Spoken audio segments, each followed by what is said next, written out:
roll test is simply that. We're going to roll them, okay? So remember horizontal canal, we are looking for either geotropic or ageotropic nystagmus, okay? So it's either going to be towards the earth or it's going to be away from the earth.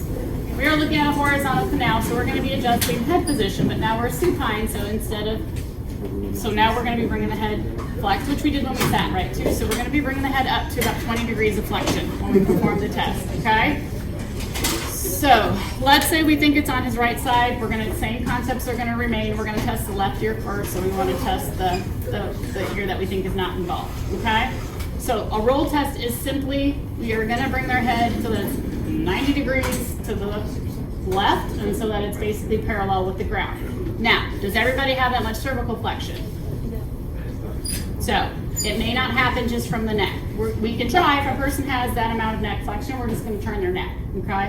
If they don't, we might ask them to roll on their side, or we may do a combination of, I might take his head and move his body so I can get that position. But my goal is to get the head basically parallel to the ground when I try to get them from side to side. So however we need to do that, I'll just look really quick. Do you have enough motion? He's got enough motion, so I should just be able to move his head. If he didn't, if he only got to here, I might do this with him so that I can get his head to there.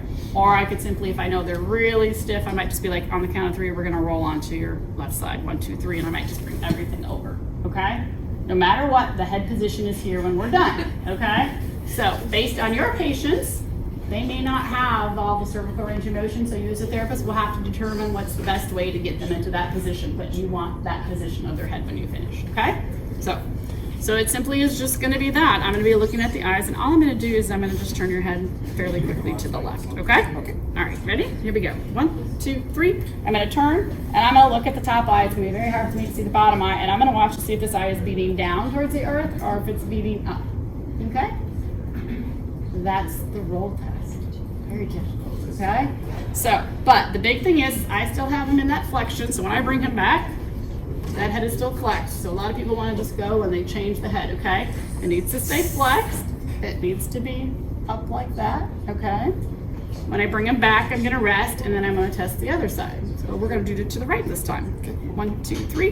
Boom, I brought him to the right. It's in the posterior limb, and it's the right ear, so he's, it feels bad, but I'm gonna see that geotropic nystagmus is gonna be down towards the earth. And if it's in the posterior portion of the horizontal canal, okay? So right now we're looking to see, is it geotropic, ageotropic? Geotropic, it's automatically in the posterior limb of the horizontal canal. If it's ageotropic, now we need to know how long it lasts, right? Less than 60 seconds, greater than 60 seconds. If it's greater than 60 seconds and it's ageotropic, what is it? It's a cupulothiasis, okay? So it's a horizontal canal cupulothiasis. If it's less than 60 seconds, then what is it? So how would you, if I rolled him to the right, and let's say I saw ageotropic nystagmus on the right side, it's weaker on the right side, I'm gonna roll him on the right side, pull it all together, what would you say it is? So it's right, yeah, it's on the right side. Where is it located? Anterior limb of the horizontal canal. It was less than 60 seconds, so it is a canal. Okay? So that will only be the tricky thing when you're doing anterior limb, is you have to remember that the side that's involved is going to have less symptoms. So your right and left is going to be trickier for you. You're going to identify ageotropic. You're going to identify as less than 60 seconds. So it's going to be which ear is involved. So that's what you need to start thinking about. If it's posterior canal, it's always the stronger side. If our posterior limb, it's always the stronger side. If it's anterior limb, it's the weaker side. That is the involved side.